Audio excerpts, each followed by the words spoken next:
programme होता आम बर्तमान को जो फेब्रुआरी 2 रु फेब्रुआरी 10 तारीख आपण परिवर्तन ओडिशा पूजानना यज्ञ फाउंडेशन एवं आमर प्रायतः अगणित जगन्नाथ प्रेमी भक्तवृंदर साहाय्य एवं सहयोग जो पूरी शामुका बीच रे जो आम बर्तमान अष्टलक्ष्मी महायज्ञ करवा जाऊँ तार बर्तमान आज जे यज्ञ द्वारा आम परिवेशर कल्याण करिपरिबा सी सकाशे आम समाज को आह्वान करुचु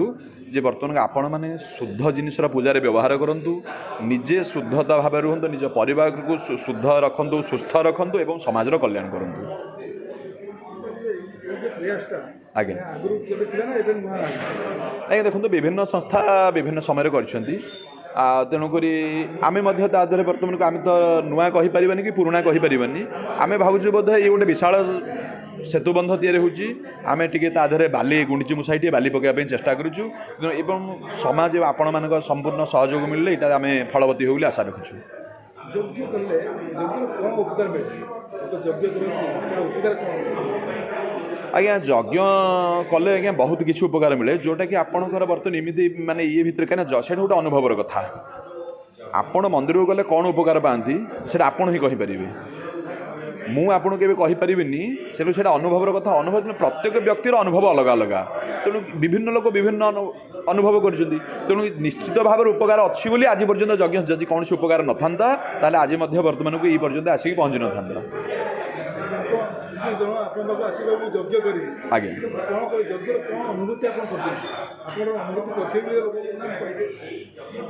देखु अनुभूति आज्ञा जोड़ी आम भीतर जब कथा कहले गोटे जजमान अनुभूति गोटे ब्राह्मण मान अनुभूति मो ब्राह्मण मान अनुभूति मो अनुभूति सब ब्राह्मण तो किए कौन अनुभव मुझे कहीपरि मो अनुभव कहि जे आपण मुख्य सबुठ हूँ आत्मसंतुष्टि लाभ हो या द्वारा कौन आत्म आमर गोटे अच्छे सर्पा पिबंदी पवनम न चतुर्बल आस्ते शुष्क तृणीर बनगजा बलिनो भवंती कंदे मूली मुनिवरा क्षपयंती काल संतोष एवं पुरुषस्य परम निधानम आपणकर बर्तमान साप को खाद्य न मिले साप पवन पीकी रोचे सी दुर्बल हो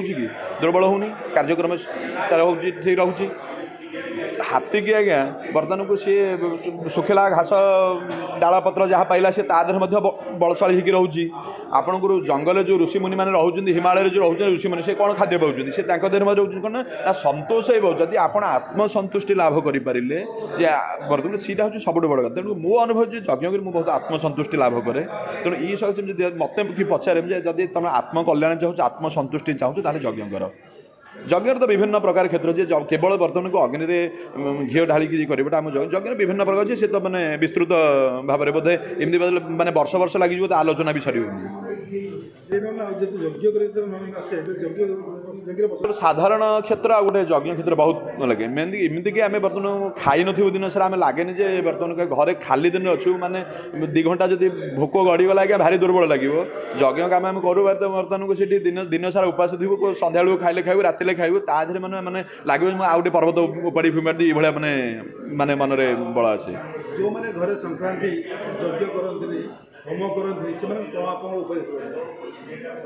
संक्रांति यज्ञ बोली कहते आज्ञा देखूँ यज्ञ प्रत्येक दिन घरे हम आपणकर घरे जब संध्या दीपटे बसुची दीपटे बसुची आपण ता माध्यम सी भी गोटे यज्ञ आपण घर को अतिथि टे डाकिले सी गोटे यज्ञ गाई गोरु को सेवा कले सी भी गोटे यज्ञ किसी दुखी दरिद्र को सेवा कले सी गोटे यज्ञ तेणु आम कहूँ बर्तमान को आपणकर अहरह श्रद्धा भाव में पवित्र भाव में यज्ञ करूँ